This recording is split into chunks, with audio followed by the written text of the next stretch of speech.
Assalamualaikum warahmatullahi wabarakatuh. Innal hamdalillah nahmaduhu wa nasta'inuhu wa nastaghfiruh wa na'udzu billahi min syururi anfusina wa min sayyiati a'malina may yahdihillahu fala mudilla lahu wa may yudlil fala hadiyalah. Asyhadu an la ilaha illallah wa asyhadu anna Muhammadan abduhu wa rasuluh.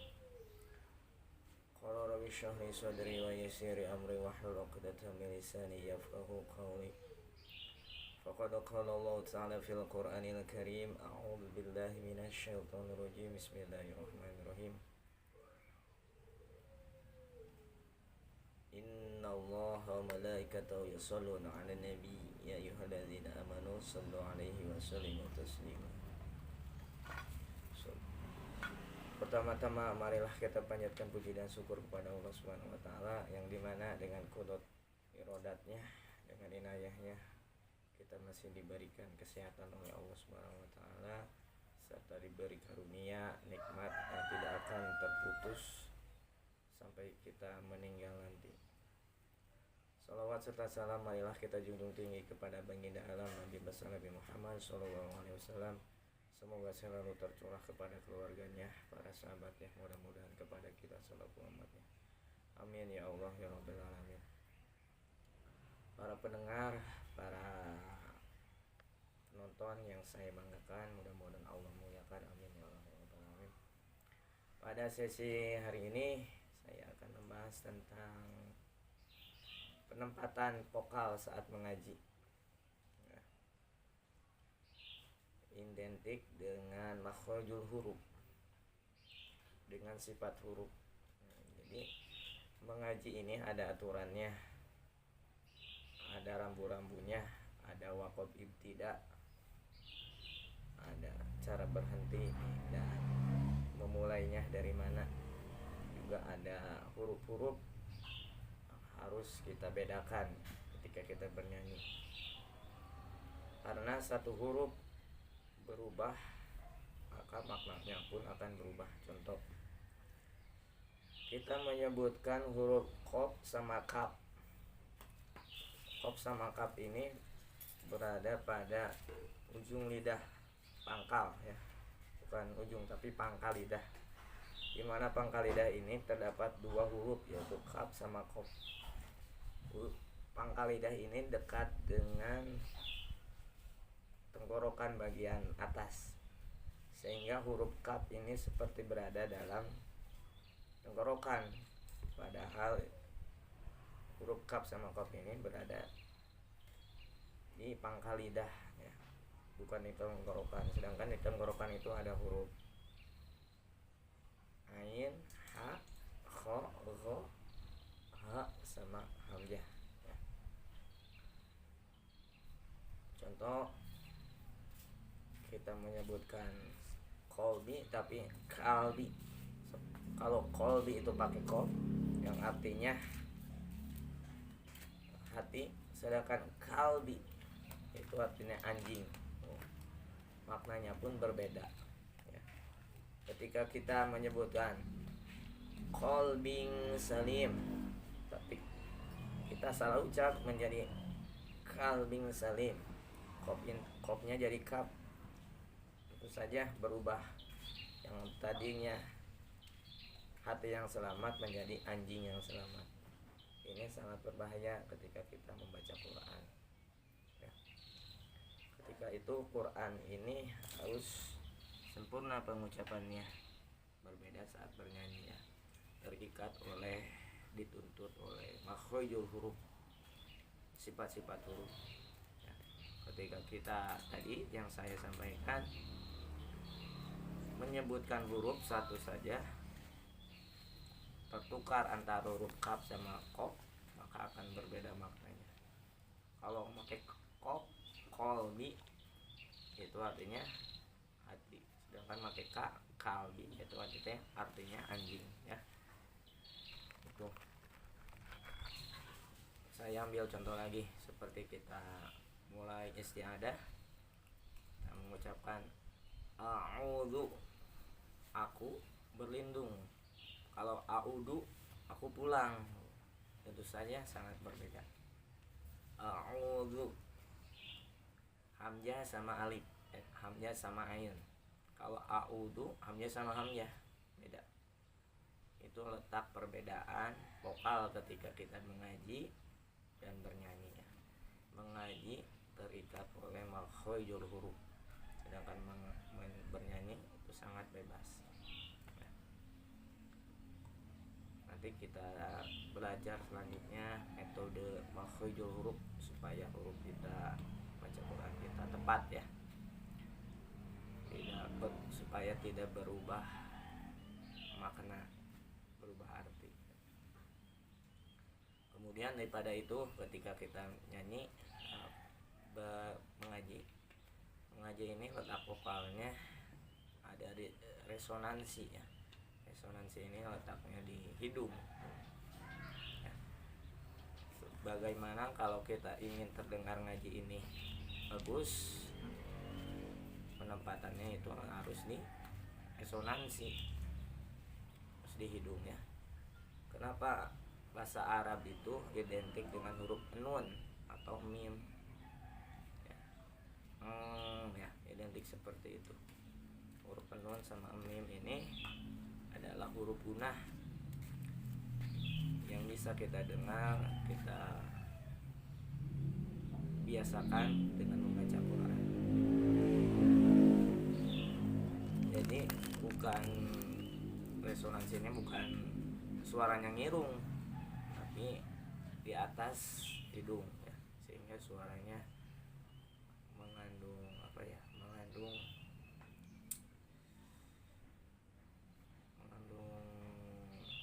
pantulan ya. Seperti kepala kita ini seperti sound system, bisa dikeraskan, bisa juga diperkecil ya. Ada volumenya. Nah, yang contoh ketika kita menggunakan resonansi hidung atau dinamika suara. Ya ya ya ya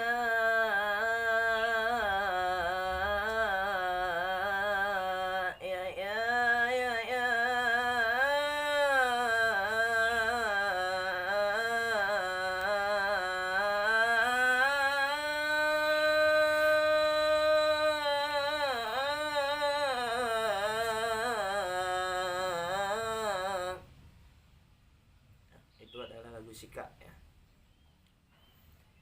Ya ya ya ya ya ya ya ya ya ya ya ya ya ya.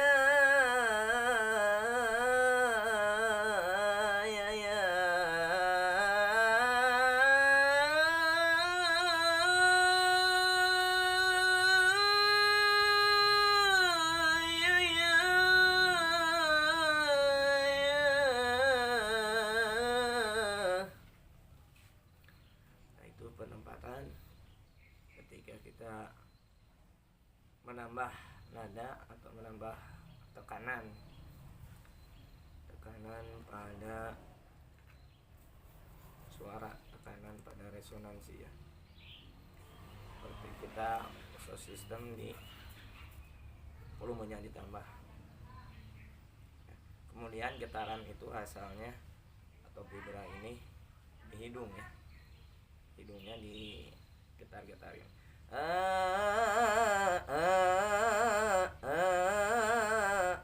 supaya lebih indah terdengar. Itu letaknya di hidung, jangan di tenggorokan, semuanya di atas hidung ya. Seperti kita membuat cengkok atau membuat granat pada suara ya. Granatnya seperti ini. Wallahu ala kulli syai'in qadir. Nah, itu jangan keliru, itu di hidung bukan di tenggorokan. Kalau di tenggorokan tidak akan bisa, pasti terdengarnya tidak natural kalau kita buat di tenggorokan. Ini asli dari hidung, dari kepala. Innallaha ma'as sabirin.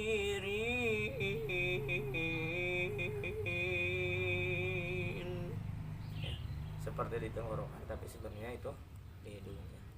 Itu menambah seni kita ya saat kita membaca Quran. Kalau kita menemukan ayat-ayat sedih, ayat-ayat gembira, itu bisa digunakan ketika kita membaca surat tentang hari kiamat ya,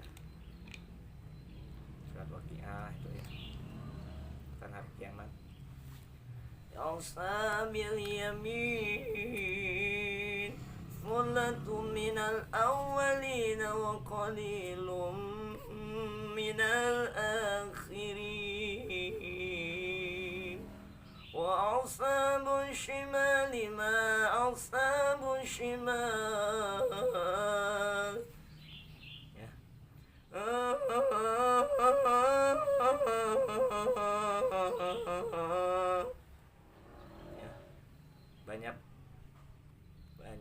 Banyak teknik apabila kita menggunakan resonansi hidung ini ketika kita membaca Quran, bersalawat.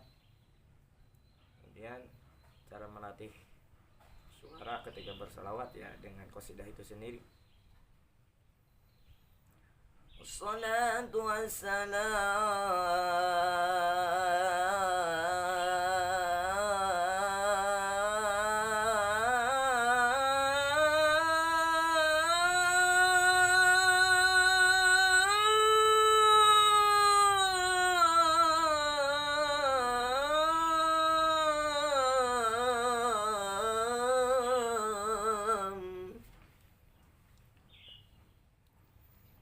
naikkan resonansi kita dari hidung ke kepala ya.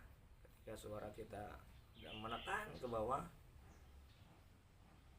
kita tarik ke atas. Ya.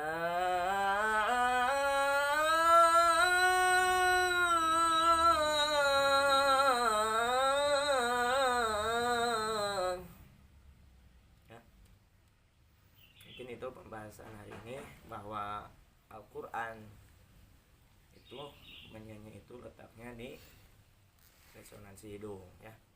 Kita mengaji itu harus menggunakan resonansi hidung. Supaya apa? Supaya banyak pantulan, supaya banyak gaya, supaya banyak teknik ya. Kita bisa naikkan, kita bisa perkecil lagi suaranya, kita bisa mainkan dinamika. Dinamika ini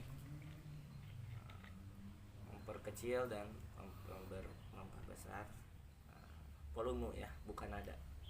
Kalau nadanya turun ya itu bukan dinamika. Dinamika ini nada yang sama tapi volumenya ditinggikan atau direndahkan ya.